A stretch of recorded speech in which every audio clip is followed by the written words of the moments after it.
Take a plain piece of white bread, nothing sweet on it, and take a bite. Don't swallow it right away, just chew it for about 20 to 30 seconds. Notice anything? It goes from completely plain to surprisingly sweet, almost like you're chewing on actual sugar. Here's the kicker, that bread didn't have added sugar in it. So what happened? The second you start chewing, an enzyme in your saliva called salivary alpha amylase goes to work. It breaks down the long complex starches in that bread and instantly converts them into simple sugars right inside your mouth. Why does this matter? Because so many foods marketed as sugar-free or healthy carbs do the exact same thing inside your body. Today, we're going to untangle the carb confusion once and for all, why some people can eat carbs with zero issues while others gain weight just looking at a piece of fruit, and what the ultimate safe carb really is. To understand carbs, we have to realize carbohydrate isn't just one single thing. It actually breaks down into three distinct categories. First, sugars. These are simple molecules like glucose, sucrose, or fructose that hit your bloodstream fast. Second, starches. Think of starch as just sugar in disguise. It's a long chemical chain of glucose molecules linked together. When your digestive enzymes chop up those chains, it becomes pure blood sugar. And third, fiber. This is the ultimate black sheep of the carb family in a good way. Your human digestive system actually cannot break down fiber into sugar. Instead, it passes through to feed the trillions of beneficial microbes living in your gut. So, out of these three, which one causes the most metabolic havoc, and which one is the safest? To answer that, we have to talk about a hormone called insulin. Have you ever wondered why your friend can eat pizza, pasta, and donuts and stay lean, while you stick to a strict diet and still struggle with stubborn belly fat? It almost always comes down to your body's sensitivity to insulin.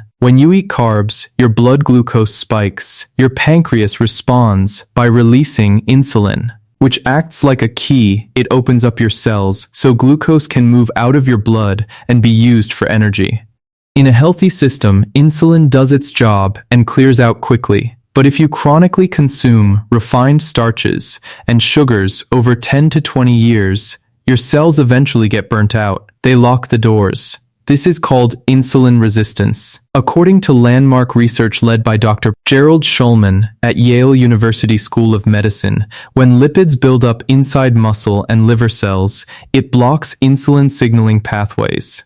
The result? Your body has to pump out 3 to 10 times more insulin just to keep your blood sugar normal. High chronic insulin leads to stubborn belly fat, fatty liver disease, water retention, high blood pressure, and constant food cravings. If you have insulin resistance, your tolerance for starches drops to almost zero. This brings us to the glycemic index, a scale measuring how fast a food spikes your blood sugar. Pure glucose sits at 100.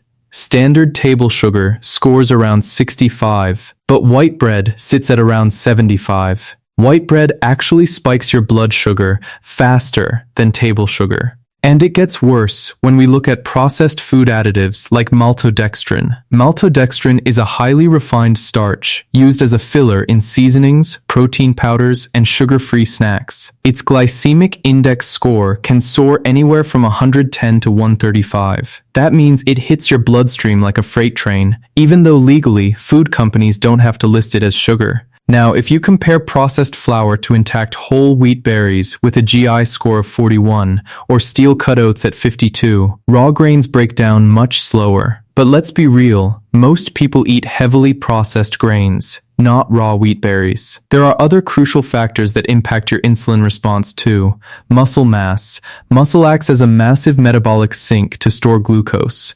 This is why bodybuilders can carbo-load without issues their muscles absorb it. Sleep deprivation. Studies published in the Annals of Internal Medicine show that just a few nights of poor sleep can drop your insulin sensitivity by up to 30%. High fructose corn syrup. Fructose goes directly to your liver, speeding up visceral fat accumulation. So, if refined starches and sugars are on the dangerous end of the spectrum, what is the absolute safest carbohydrate in the world? The winner is non-starchy vegetables. We're talking broccoli, spinach, kale, cauliflower, cabbage, cucumbers, and asparagus. Take broccoli, for example. On the glycemic index, broccoli sits at a score of 1, practically zero impact on your blood sugar. Non-starchy veggies have almost no starch and very little natural sugar, but they are packed with fiber and critical nutrients. Non-starchy vegetables don't just avoid damaging your insulin, they actually help reverse insulin resistance in 3 key ways. First, short-chain fatty acids. When your gut microbes ferment vegetable fiber,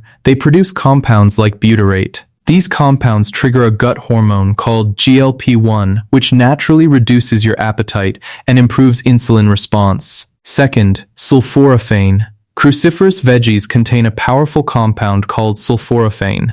A 2017 study led by Dr. Anders Rosengren at Lund University in Sweden found that sulforaphane significantly suppresses liver glucose production, helping regulate blood sugar in type 2 diabetes.